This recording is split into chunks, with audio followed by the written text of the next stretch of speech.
to my channel. This is me again, Charm, and ngayon po ay tuturuan ko po kayong gumawa ng linen room spray. Yay! Linen room spray! I know you're all excited because syempre gusto natin matutong gumawa ng linen room spray. And the scent that we're going to use is very popular scent. And this is a European brand, by the way. European brand by Malone with a scent of wood sage and sea salt. Diba? Very napapanahon because it's now summer. And I know that this scent will bring you good vibes because of the refreshing and invigorating scent that will bring you to the beach. Kasi hindi naman tayo pwedeng lumabas ngayon, so daanin lang natin sa room spray.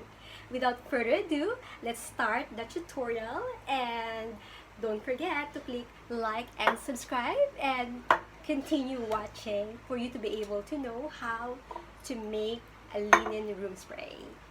Okay, so let's start the formulation.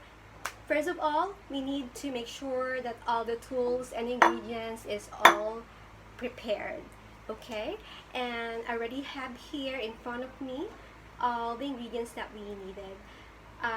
We will pour first the water. Already have here the 10 ml water. And gagawin po natin today is 100 ml only.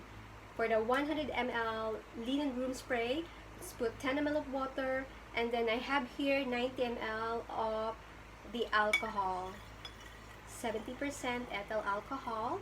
Once we mix it, we'll just put 1 ml of the Malone scent. Diba? Bonggal, Malone scent. Before, iniisip ko parang pangarap na bituin lang ang Malone because it's very pricey, right? Before makabili ka ng isang Malone scent, you need to have 1,000. Pinakamura, it's like 2,500, and some of their perfume costs 5,000 to 7,000 pesos, and it is not appropriate for me because I'm very budget conscious. Kaya ngayon, imimimic na lang natin yung kanyang scent.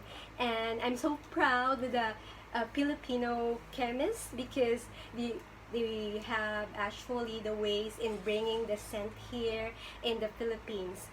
And yung mga scent na to, it was actually came from Germany pa, all the way from Germany, and some of their scent is from the US. Doon po kinukuha ng supplier ko yung mga scent nila, kaya very trusted po ito. Kaya sa mga nagko-compare ng scent ko, please, don't compare my scent sa mga fragrance factory. Compare my scent to the original perfume po. Doon po tayo mag-base kasi doon po natin ginaya. Okay, so we already have here our mixture. And since Filipinos are very cautious when it comes to fighting bacteria, let's add our antibac. We'll be using the benzalkonium chloride, just 1 ml lang. I'm not gonna be using the dropper na 1 ml, parang a drop lang.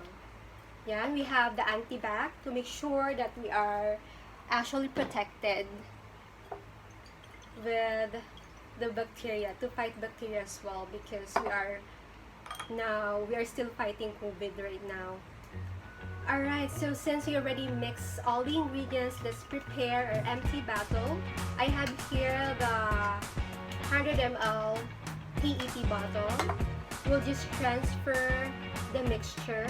I can't forget that we met. Your eyes so blue, me piercing through. I can't forget Transfer the mixture met. Your smile so carefully. bright, it made me small. Okay, so here we go. Here we go. We already have our linen room spray with Malone scent, wood sage, and sea salt. Okay, spray it. Oh, good. Thank you so much for your time watching this vlog, and don't forget again to like and subscribe. See you in my next vlog. Bye!